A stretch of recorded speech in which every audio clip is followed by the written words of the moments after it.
Olá, muito bom dia, boa tarde, boa noite, que Deus continue lhe abençoando. Nós estamos aqui para mais uma igreja em casa e dando continuidade ao estudo sobre o livro de Jó. Hoje nós vamos falar sobre o capítulo 28 e também o capítulo 29. Você pode aí preparar a sua Bíblia. Nós fizemos esse, podemos assim dizer, esse desafio, né, de estudar o livro de Jó. E temos seguido, né? E hoje nós vamos falar, aliás, sobre o capítulo 28 e 29, exatamente. Nós já falamos sobre 27 capítulos. Então nós vamos hoje para o 28 e também o 29. São 42 capítulos desse livro maravilhoso, o livro da vida de Jó.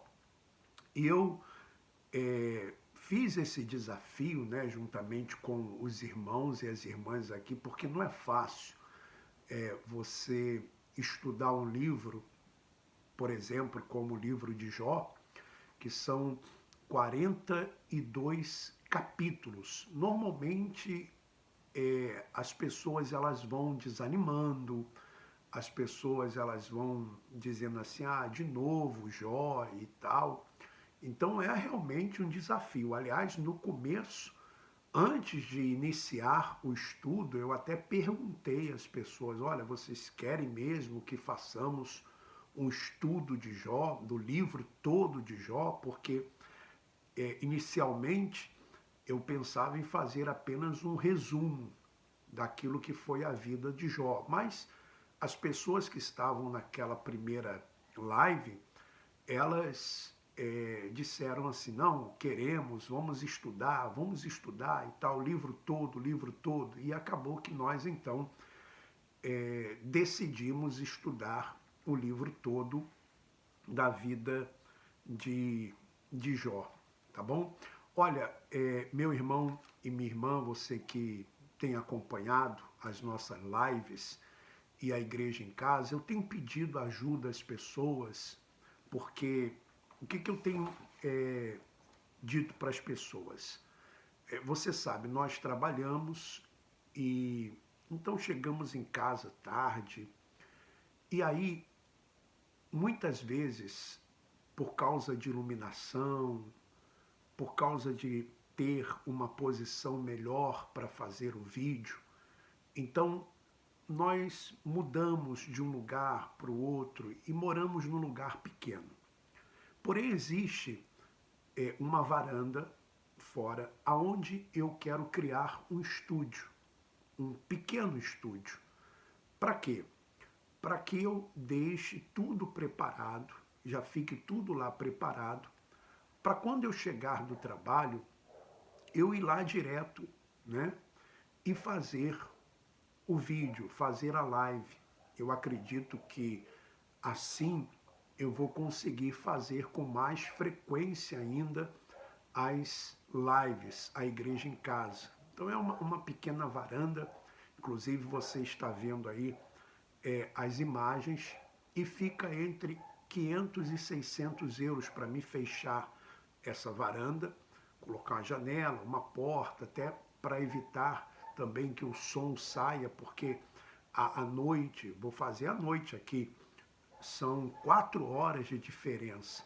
Então eu peço a sua ajuda. Tem aí na descrição do vídeo, uma conta do Brasil, onde você pode nos ajudar diretamente aí no Brasil, ou a conta de Portugal, que você pode nos ajudar aqui em Portugal, tá bom? Então eu conto com a sua ajuda, você que voluntariamente quer nos ajudar, você que voluntariamente quer contribuir, tá bom?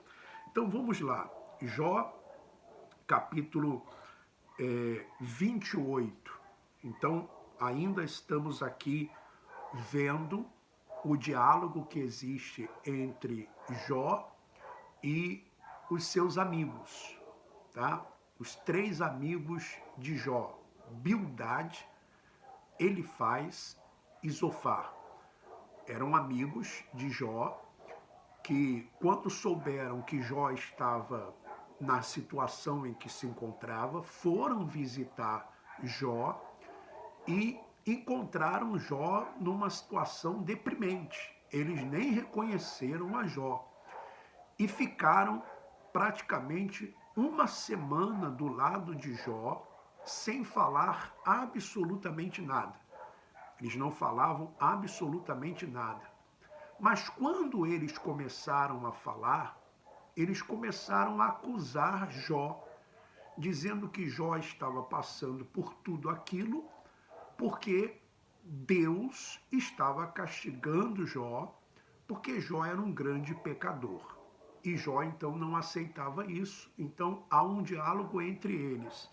E aqui Jó continua respondendo aos seus amigos, ele diz assim: o homem descobriu valiosas minas de prata e de ouro que depois são purificadas com fogo. Também descobriu como tirar do fundo da terra o ferro. Descobriu que poderia conseguir cobre jogando certas pedras no fogo. Aprendeu a iluminar as minas e a cavar bem fundo para descobrir pedras preciosas escondidas na escuridão da terra. Longe das cidades, os homens cavam grandes buracos e descem às profundezas da terra, escondidos e esquecidos de todos as outras pessoas.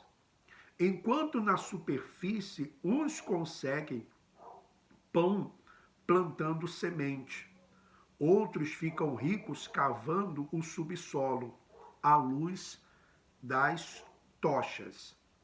Entre pedras sem valor, o homem encontra safiras e ouro em pó, misturado com a poeira comum.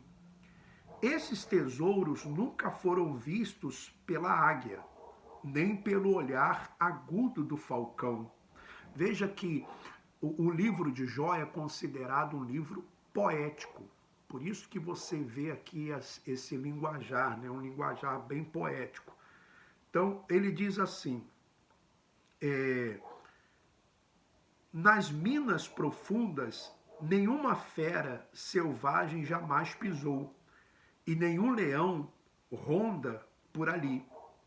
As mãos dos homens atacam montes enormes com pás e picaretas, e acabam virando as montanhas pelo avesso. Em plena rocha, o homem abre valas e descobre preciosos tesouros. E impede que a água da chuva entre nas minas e de lá traz tesouros escondidos há muito tempo. Apesar de tudo isso, onde o homem poderá encontrar sabedoria? Onde habita a verdadeira compreensão? Então, ele faz aqui uma explanação dizendo, olha, o homem, e se Jó fosse escrever hoje, ou falar, melhor dizendo, porque não se sabe quem escreveu o livro de Jó, mas quem escreveu, se escrevesse hoje, iria falar sobre o avanço da medicina, por exemplo, iria falar sobre aviões, sobre foguetes, sobre a medicina, iria falar sobre a navegação, iria falar sobre tantas descobertas que o homem fez. E iria dizer, mas mesmo assim, aonde está a sabedoria? Mas mesmo assim, aonde está a compreensão? Porque a verdade é, o fato é, meu irmão e minha irmã, que por mais que o homem tenha descoberto muitas coisas, por mais que a ciência tenha avançado, a tecnologia tenha avançado, ainda existem muitas coisas sem compreensão. Ainda existem muitas coisas sem entendimento. Por exemplo, como entender o amor? Por exemplo, você amar alguém e muitas vezes não ser correspondido naquele amor. Não é verdade? Como entender, por exemplo, o perdão? Você perdoar alguém que lhe fez mal, que lhe maltratou. Como compreender a questão ainda do amor? Há um amor, por exemplo, que se sente por alguém, se sente por uma outra pessoa. Como compreender todas essas questões do perdão, a questão da vida após a morte? O que nós entendemos sobre a vida após a morte?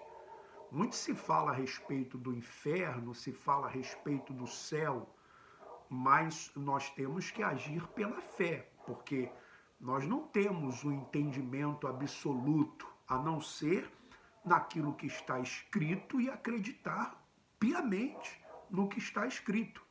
E mesmo assim, muitas vezes o que está escrito não é literal, ou é literal. Qual é o entendimento? Qual é a compreensão? Então, Jó está dizendo exatamente isso. Olha, o homem vai lá nas minas, o homem encontra ouro, encontra pedras preciosas, aprendeu como fazer o cobre, aprendeu tantas coisas na época dele.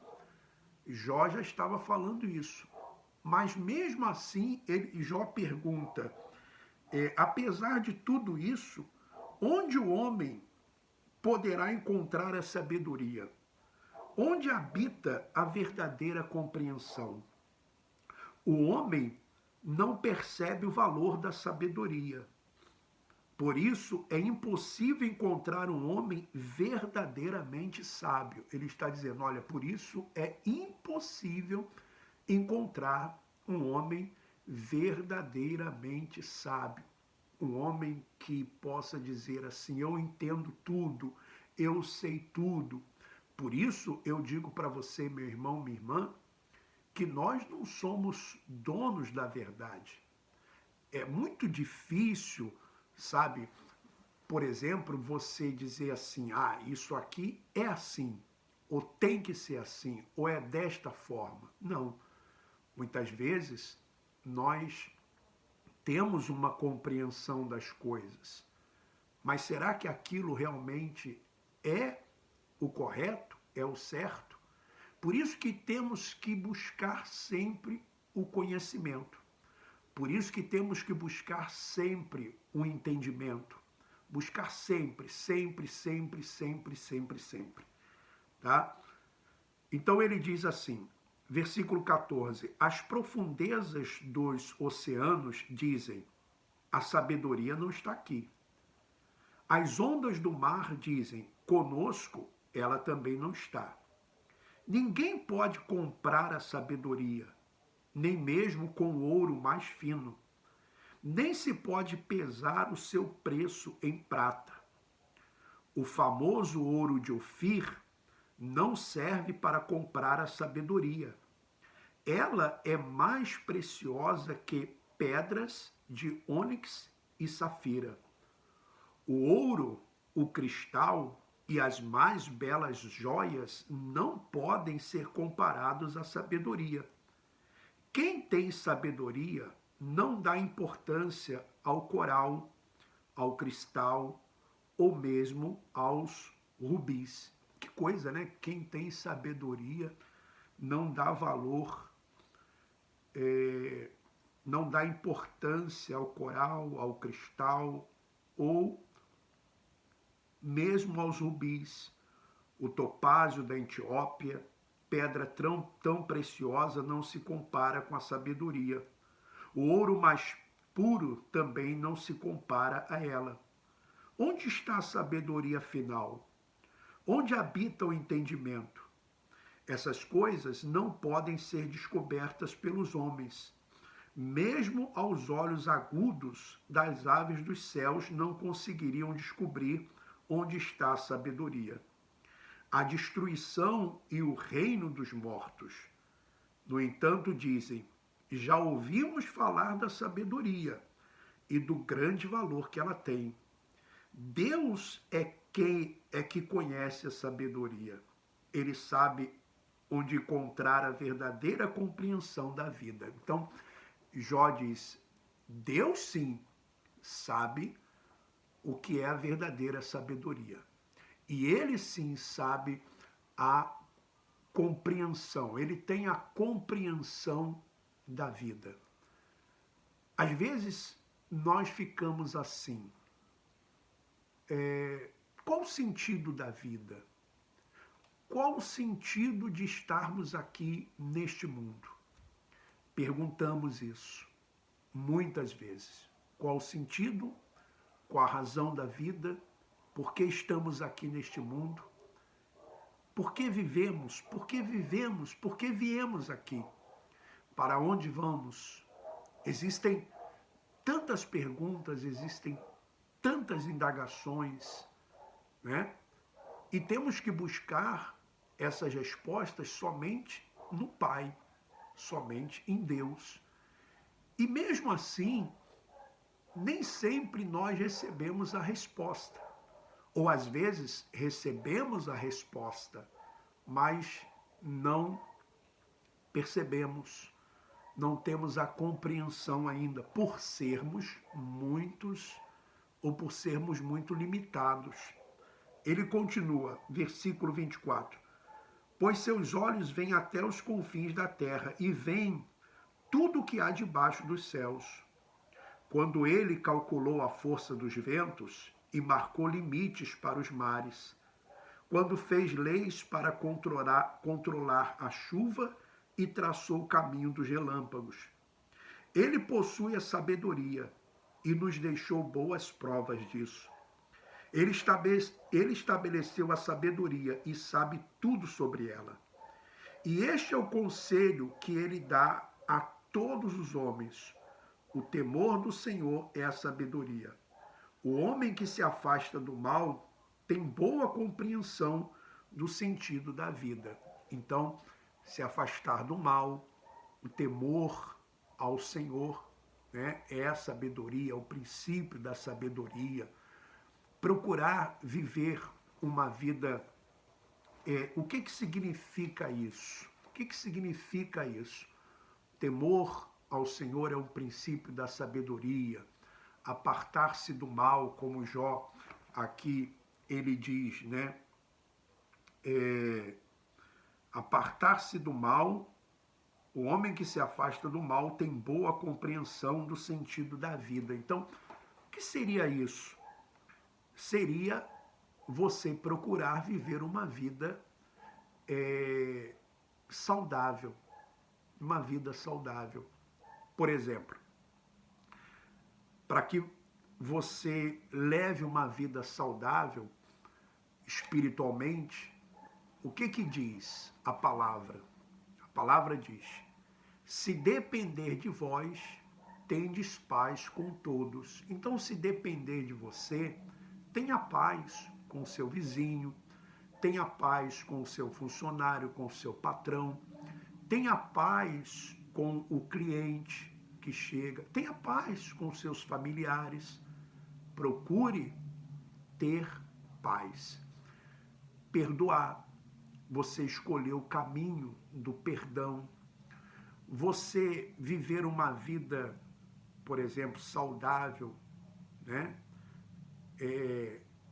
Em relação à alimentação, você procurar, puxa vida, uma alimentação saudável. Se você é aquela pessoa que bebe alguma coisa, você com moderação, né? Sei lá, um cálice de vinho, alguma coisa assim. Eu fiz a opção que não bebo nem vinho, nada mais, nada mais. A minha opção. E não teria nada de mais se eu tomasse um cálice de vinho, não teria nada de mais. Porém, eu fiz essa escolha, eu fiz essa opção. Procurar amar, ajudar, fazer o bem, viver uma vida saudável. Porque muitas vezes a pessoa pensa que o temor ao Senhor. Então ela pensa que esse temor é medo de Deus, é saber que Deus te perdoa, saber que Ele enviou Jesus, Jesus morreu na cruz do Calvário, e por isso nós fomos comprados por preço, não por coisas corruptíveis como prata, ouro, mas fomos comprados pelo sangue de Cristo. E por isso, então, devemos agradecer, devemos, puxa vida, graças a Deus, porque estamos salvos. Não vamos ser salvos, estamos salvos. Você não perde a sua salvação, meu irmão e minha irmã. Puxa vida, tão maravilhoso isso. Nós fomos lavados no sangue de Jesus. Nós não precisamos ser escravos de homens, andar atrás, por exemplo, de objetos, adorar uma imagem, seja de quem quer que for. Não, Deus é espírito, importa que os seus adoradores o adorem em espírito e em verdade. Que coisa maravilhosa. Então, esse é o temor do Senhor, é estar bem, porque, veja bem, qual é o seu maior prazer? Você que tem um filho ou uma filha, qual é o seu maior prazer? O seu maior prazer qual é? É que o seu filho ou a sua filha tenha medo de você? Não. Qual é o seu maior prazer? É que o seu filho, a sua filha estejam bem, sejam felizes, estejam bem. Se você não está bem, não adianta você querer, por exemplo, agradar a Deus não sendo sincero. Você sabe que muitas vezes eu não estou bem. Eu não estou bem todos os dias. Eu não estou bem todos os dias. E quem diz que está bem todos os dias não está sendo sincero. Porque às vezes você não está bem ou não. Será que às vezes você não está com a sua fé mais embaixo? Será que às vezes você não está com a sua autoestima mais embaixo? Será que às vezes as dúvidas não aparecem? Sim, aparecem. Será que às vezes não bate uma solidão? Sim, bate a solidão, alguma tristeza, alguma angústia? Bate tudo isso. Porém, nós temos um refúgio. Nós temos alguém a quem recorrer. E esse alguém é o Pai que nos ouve. Então, o que te alegra? Você que é pai, né? O que te alegra? Você que é pai de uma filha ou de um filho. Que ele chegue para você e diga assim: pai, eu não estou bem, eu preciso de ajuda, eu estou precisando disso, daquilo outro. E você diz, então, vem cá, meu filho. Olha, o pai vai ajudar, a mãe vai ajudar. Olha, faz isso, faz aquilo outro. Quer dizer, você mostra que você está ali para ajudar. E você se sente bem porque o seu filho se abriu para você. Ele falou para você aquilo que ele estava sentindo. Não é verdade? Então, vamos ao 29, capítulo 29. Vamos lá. E Jó continuou a sua defesa. Como tenho saudades do meu passado, do tempo em que Deus me protegia. Que saudade do tempo em que Deus, com a sua luz, iluminava o meu caminho, e eu andava em segurança em meio às trevas. Que saudade do tempo em que eu era forte e cheio de saúde, quando Deus era meu amigo e abençoava minha família. Quem me dera voltar ao tempo em que o Todo-Poderoso estava ao meu lado, porque Jó acreditava que Deus havia abandonado ele, que tudo aquilo que estava acontecendo era Deus, né, punindo ele de uma forma injusta. E Deus até agora não se manifesta, tá? Deus ainda não se manifestou. Diz assim, quem me dera voltar ao tempo em que o Todo-Poderoso estava do meu lado e eu tinha a companhia alegre de meus filhos, porque Jó perdeu seus filhos. O tempo em que os meus caminhos se embebiam em nata, o tempo em que eu era capaz de conseguir azeite de uma pedreira, né? Ou seja, o impossível acontecia na vida de Jó. Naquele tempo eu tinha um lugar reservado entre os cidadãos influentes e dignos de respeito. Quando os jovens me viam chegando, levantavam-se e abriam caminho. Os velhos ficavam em pé em sinal de respeito. Até as autoridades deixavam de lado os assuntos importantes e se calavam quando eu chegava. Homens nobres e importantes paravam de falar e não diziam mais nada. Minhas palavras eram a alegria da cidade. E todos me conheciam como um homem honesto e justo, pois eu ajudava os pobres que estavam sendo explorados e os órfãos que não tinham alguém para lhes dar o abrigo. Os que estavam à beira da morte me abençoavam, e eu ajudei muitas viúvas a ficarem alegres novamente. E em todas as minhas ações eu procurava ser justo. Fiz da justiça minha roupa de todo dia. Eu servi de vista para os cegos e de pés para os aleijados. Eu era um pai para os necessitados e até os estranhos eu protegi e julguei com justiça. Eu quebrei os dentes afiados dos perversos e tirei as pobres vítimas da boca dos exploradores desonestos. Então eu pensava, minha morte chegará tranquilamente em casa depois de uma vida longa e bem vivida. Então Jó, né, olha só como é que ele relata aqui a vida dele e como ele olhava para o passado, as coisas que ele tinha feito, as coisas que ele tinha, né? Vamos lá. Serei como uma árvore de raízes longas que chegam até as águas. O orvalho cairá sobre mim e os meus ramos serão sempre verdes. Receberei muitas honras e a minha força será sempre renovada. Quem me conhecia procurava sempre ouvir meus conselhos e todos se calavam para me escutar. Quando havia alguma dúvida ou alguma discussão, eu sempre tinha a última palavra, pois todos aceitavam minhas opiniões. Todos esperavam pelos meus conselhos, como a terra seca espera pela chuva da primavera.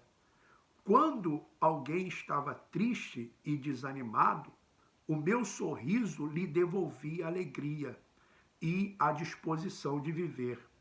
Para o meu povo, eu era um guia que indicava o caminho, um rei que comandava os exércitos, um chefe que organizava e um amigo que consolava os que choram. Puxa vida, Jó lembra do passado dele, esse passado dele com tantas glórias, né?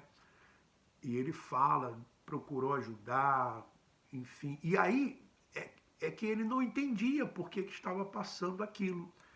Eu vou ler o capítulo 30, né? Vamos adiantar um pouco o capítulo 30. Eu tinha falado em meu 28, 29, mas vamos ler também o 30. Mas agora eles zombam de mim. Homens jovens riem-se de mim. Jovem cujos pais não mereciam ficar ao lado dos cachorros que tomavam conta das minhas ovelhas. De que me serviria a força dos seus braços, já que desapareceu o seu vigor? Enfraquecidos de tanto passar fome e miséria, perambulavam pela terra ressequida, em sombrios e devastados desertos.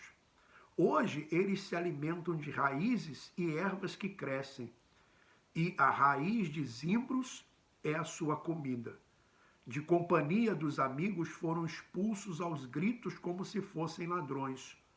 Hoje eles moram nos leitos secos dos rios e nos vales estreitos entre as montanhas, arrastando-se entre as moitas de capim, bravo eles se ajuntam debaixo dos espinheiros. Raça inútil, gente sem nome, foram expulsos da terra. Agora os filhos deles zombam de mim com suas canções. Tornei-me um provérbio para essa gente. Eles me desprezam, fogem de mim e não perdem uma chance de cuspir no meu rosto. Tudo isto porque Deus me tirou o poder e me afligiu. Eles querem me mostrar como são livres e independentes. Então, aqui, na vida de Jó, ele está relatando aquilo que nós sempre ouvimos, né, falar, e muitos já vivemos essa experiência, ou seja, quando você está bem, você está cercado de amigos, honrarias, mas quando as coisas não estão bem, aí se afastam, zombam, escarnecem. Muitos ainda dizem assim: olha, esse aí não me enganou, tá vendo? Olha só o que ele fez, olha só o que aconteceu com ele. Bom, vamos continuar aqui. Versículo 12: esses embrutecidos me atacam, preparam armadilhas para os meus pés e preparam contra mim os seus caminhos de destruição. Eles enchem de buracos o meu caminho e procuram apressar a minha destruição, sabendo que não tenho ninguém para me ajudar. Eles me atacam como um bando de soldados entrando por uma brecha na muralha de uma cidade já meio destruída. Arrojam-se entre as ruínas. Vivo dominado pelo medo.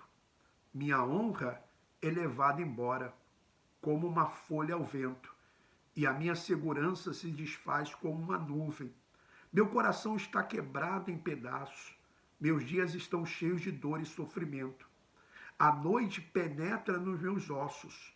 Minhas dores me corroem sem parar. Em seu grande poder, Deus agarra a minha roupa. Ele me amarra com a gola da minha túnica. Ó Deus, o Senhor me jogou na lama. Sou reduzido a pó e cinza. Eu grito pedindo ajuda, mas o Senhor não me responde. Eu me levanto para falar, mas o Senhor apenas olha para mim. Como o Senhor foi cruel comigo e me ataca com a força de sua mão. O Senhor me lançou para longe com o vento e me dissolveu com as tempestades da vida. Eu bem sei que o seu plano para mim é a morte e depois o reino dos mortos, destino de todos os homens. Minha vida virou um monte de ruínas. Por que então deveria eu ficar calado, sem estender a mão para pedir ajuda, sem gritar pedindo socorro? Quando os outros passaram por dificuldades, o meu coração não ficou pesado com eles? Quando os pobres tiveram necessidades, o meu coração não ficou pesado por causa deles? Quando eu esperava a recompensa de Deus pela minha vida, ele me castigou? Quando eu esperava ver a luz divina, a escuridão caiu sobre mim? Meu coração está agitado e cheio de medo. Minha vida é pura aflição e desespero. Meu rosto está escuro, não de tomar sol, mas de chorar de tristeza. Peço ajuda aos antigos amigos da cidade, mas agora meus únicos amigos são os animais selvagens, os chacais e os avestruzes. Não adianta pedir ajuda a homens. Minha pele dura e negra se quebra e cai. Dentro de mim os ossos queimaram como fogo. Minhas canções alegres se transformaram em cantos fúnebres. Minha música feliz em canto de dor e pranto. Meu irmão, Jó estava realmente sem entender o que estava passando, mas era uma situação muito cruel, muito difícil. E agora, veja que Jó, ele entende que não tem como pedir ajuda a homens. ele percebeu que não adiantava pedir ajuda a homens. Ele estava realmente numa situação muito difícil. E mais difícil porque ele não entendia o que estava acontecendo. Ele não percebia o que estava acontecendo. Bom, nós vamos continuar o estudo. No próximo estudo, na próxima live, no próximo vídeo, nós vamos para o capítulo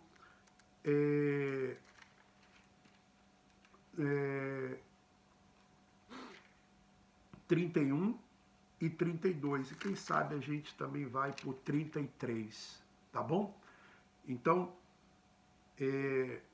se você não ouviu ainda, não assistiu os outros vídeos com os outros capítulos, por favor, faça isso, tá bom? Olha, que Deus continue lhe abençoando. Um forte abraço e vamos em frente.